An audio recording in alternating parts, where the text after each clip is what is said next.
So guys, how are you all doing? I know it's been a while, and for some strange reason I just took a notion to make candles today. It's been ages for me.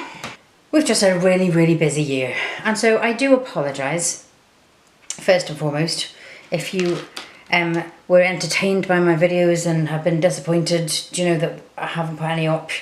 But as I go, I'll tell you the adventures of Tintin that have happened here since we were forced to move to our new home, lovely home that it is. It was still very emotional and very traumatic. For now, I'm going to tell you what I'm going to do today.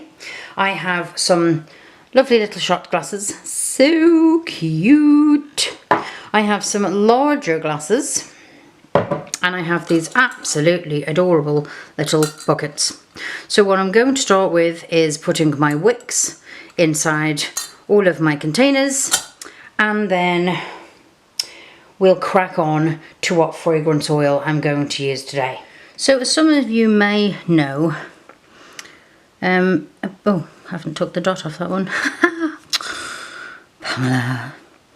As some of you may know, last year our landlady decided she wasn't going to fix the house that I had lived in for nearly 11 years and had then, you know, decided we needed to leave. Highly emotional for me. Well, my children were raised in that house, lots of memories in that house, and I know it affected the children, especially my youngest son, who is diagnosed with autism. So yes, the move happened and we moved here, and I think I have done a video, maybe two, since we've moved in, but it's all been a bit manic because, well, we did move in and to a very beautiful house with a fantastic landlord who couldn't have been more accommodating and more brilliant. Yeah, it's been bedlam ever since, because since then 3 of my 4 children have moved back home, including a dog. Amy had her own circumstances, which I'm sure, you know, I'm not going to talk about here because it's not very fair on her. My oldest son also had not great circumstances and was also flew home. I have boomerang children. So we are now a family of 5, fabulous family of 5. I love them all to bits and all that palaver. But because nobody drives, Mother Dear here has become taxi driver as well as emotional support, dog as well as a number of other things. You know, you're a mum, that's your job. But, you know, when you signed up for motherhood, you didn't generally think that you were going to have to be looking after 30-odd-year-olds. So, along with that, unfortunately, the aftermath of COVID, businesses going out the window, affected my business as it affected everybody else's. And Amy's Earth didn't do too well last year, so much so that I had to take the website down because it was costing me more money to run the website than I was making from selling my products. To add to that, you know, candles don't sell terribly well in the middle of summer, and people just can't afford, you know, novelty soaps. People are struggling. It's dreadful. You know, the austerity is alive and well, as you may well know, wherever you are in the world. Oh, I just measured a fly. I don't know where it came from or how it got in here. Now I'm going to have to wash my hands. Actually, I just changed my glove. There you go. That's an easier solution, isn't it? Hence the reason things have been quiet on the Western Front, because as the business suffered, I then had to make a decision, not a very pleasant decision, of keep going with the business and hope to God things would work out, or you know, concentrate on the career that I was already doing while still running the business, which is my writing. I'm a ghostwriter. I write books for people who then put their name on it, the book as it's their own, and it just ended up being that was far more, well, it paid the bills. All that being said, you know, I've done a few little markets and a few carpet sales, and, you know, people love the soap, they love the scents, they love the smell, and which is great, it makes me feel good. But you've got to be sensible, haven't you, I suppose, and, you know, when you're a small business, if things aren't working out, you've got to look what is going to, you know, keep the roof over your head. Which unfortunately was not my candles and soap. So everything kind of got put on a back burner, and I'm going to put 2 in this because you might get away with 1, but I just don't trust it. So let's put you over there, and then I'll do another one. So without droning on and boring you all to death, that's been the situation for the last 8 months. Boomerang children and dog, mother being taxi, emotional support, trying to be there for your children because that's your job. No matter how old they are, no matter how old you are, that's your job. That being said, it's not been easy. You know, you kind of go in. I mean, I'm reaching the age of menopause, and you kind of go, right, I have enough to be dealing with. Okay, so we have our wicks and we have our jars, and I'm now going to stick my wicks into my little buckets. Even if you don't, I mean, these glue dots are, the little foam stickers are fabulous. That just makes everything so much easier. But even if you don't get your wick in the middle of the little glued foam disc, you definitely need to try and get your setting in the middle of the buckets, because you'll have the wax burning unevenly, which means you're going to have a nice wall of wax here and the wax melting down here. So I don't have one of those little fancy tools that centralizes it for you, and even if I did, I'm not sure it would fit these buckets or these little shot glasses. Just try and get it as best you can in the middle.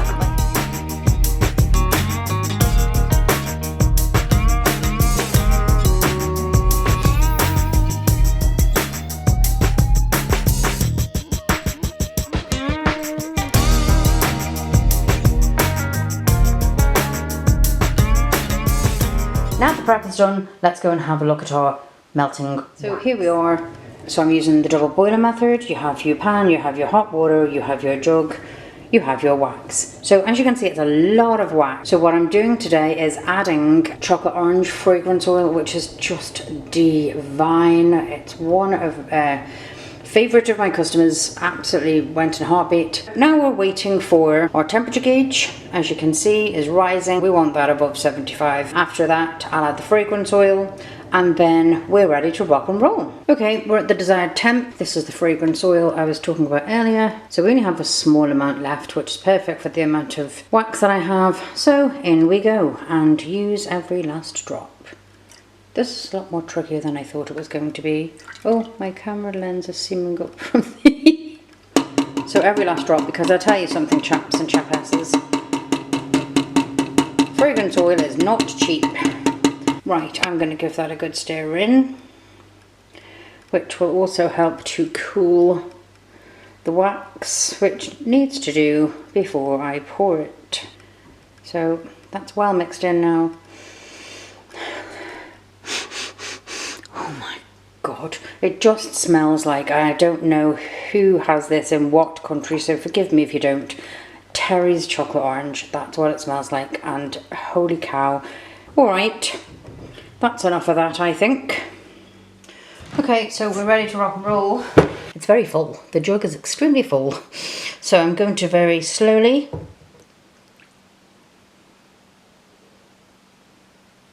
pour. And I do like a good full jar, to be honest. And in we go. The smell is divine. It just smells like chocolate and orange. Well, I drip wax all over my table, because this is not the best pouring jug in the world when it's so full. Alright, so gonna give my table a quick wipe before my wax dries completely. There we go. Do like a clean table, don't like to work in the mess. Now, you don't need fancy wick holders, okay? Because look, I use these two. Pegs are just as handy. I will show you, like so. And they just, if you can get them in the little bit there, they'll sit and hold it just as well. I'm using these ones because I only have, well, I can only find 4. I'll be honest, it's not because I only have 4. I can only find 4. I've got a concoction and I'm a bit weird.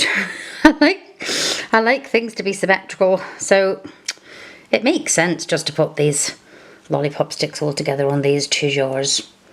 And yes, it is a bit fiddly. Those wicks aren't massively sized, but they're enough to give a snip when they need to be cut. Oh, I think that wick's a little bit frayed at the end. It's going to be awkward. This is a pain in the bum. It does happen, and maybe I ought to have tightened it a little bit, but it has frayed a little bit at the end, which means I might need to just cut it. Let's do the sensible thing and find some scissors, shall we? There we go. We got there in the end. Trusty scissors and a little bit of a wick nipped off. I am going to cheat a little bit. I don't know whether you've seen these used before. They're a batter, I think, a pancake batter. My brain has gone dead and I can't remember what it's called, but I bought it, so I know what it's called.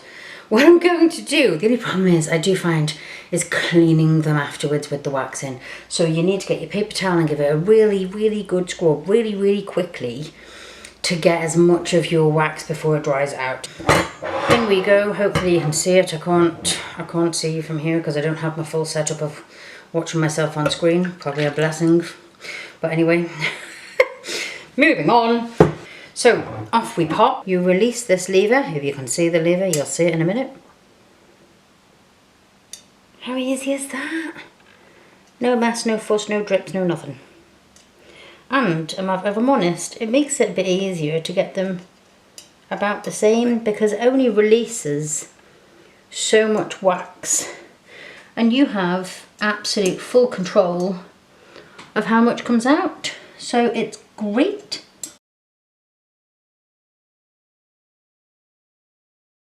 Alright, so we've got a half on here. Fill up my batter dispenser, if that's what it's called. Let's just call it that for now, shall we? Again, and I'm going to need more containers because I have not enough containers and a lot of wax, which is grand because the good thing with wax is you can just melt it again. It's totally alright. I'm going to move that stone out of the way because it's not helping. Off we go. There we go. Nice big full shot glasses. That's what I like to see. I'm not a shot person, to be fair. I like to enjoy my drink and linger over it and whatever the heck you want to call it. I'm not a... My daughter likes the whole shot thing. It's not my scene at all. I mean, I'm getting old. Don't answer that. There we are. Okay, so I'm going to literally just go and pour that back in. And then work like a complete lunatic with my paper to try and get that cleaned out. Now to my little wick holders. I'm going to need more pegs.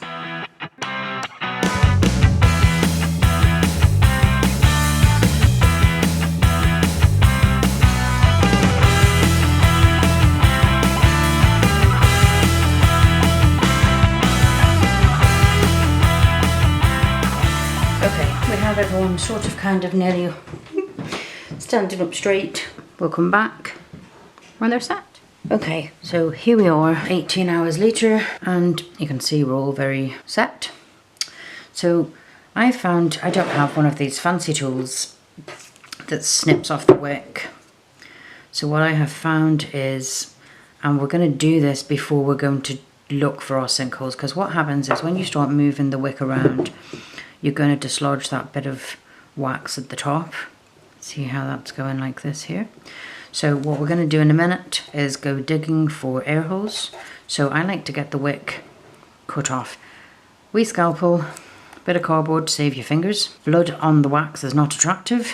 And because this scalpel is super sharp, I find I get a cleaner cut than scissors. And on top of that, in these smaller kind of glasses, getting the scissors in can be awkward to say the least. That being said, certainly go out and buy one of those wick snipping tools if you so desire, but to be honest, you know, candle making is, and all the tools that you need, can be expensive enough. with all the, I mean, the wax isn't cheap, the containers aren't cheap. You're talking about wax, wicks, containers, colours or dyes, fragrance oils are not cheap. You know, necessity. Well, if you're doing fragrance candles, they're a necessity, but they're not cheap. You want to leave, you know, oh, I've not cut that one through properly. You want to leave just about, I'm cutting them quite thin here, to be fair. You can leave them a little bit longer than that if you like. I like them shorter. So here's one of the buckets that has set. So obviously you have your handle. That wick is far too big. You want to pull your wick back, give it a wee snip. And these craft knives are great because they're super sharp, really, really super sharp. So there we go. I'm going to crack on with the rest of these candles, and then we're going to start digging for air holes. Yeah, so I have a small cocktail stick, nothing massively big, and your air pockets will be more likely around to wick.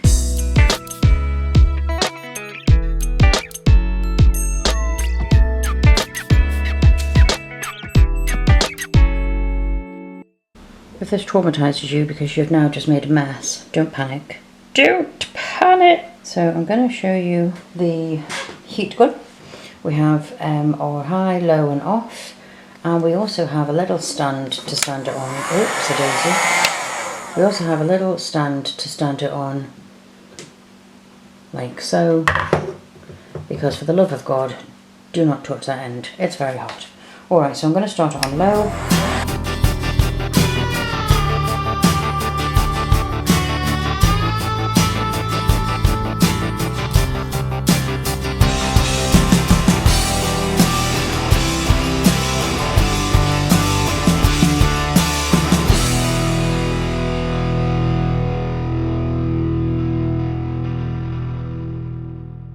They all set quite quickly. See, we have an air bubble coming up already. So just get your wee cocktail stick. Some of them will pop on their own. And give it a wee pop. So here we are. What do you think? Decorated with a simple bit of twine and a wee triangle of orange. I kind of love my buckets. They're so super cute. I've got a wee bit of thread at the bottom. After much messing about with more complicated designs, one being tying twine all the way around the handle, only to realise that if anyone hung it and lit the candle, they would set themselves alight, or the entire house.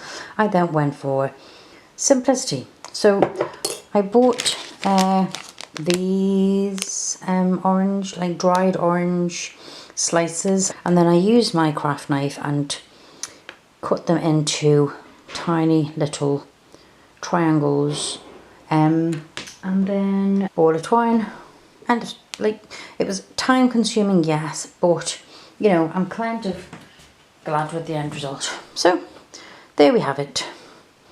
Nice kind of Christmassy candles that could be used for teachers' gift. Well, that's all for me anyway. Until next time, I'll see you again.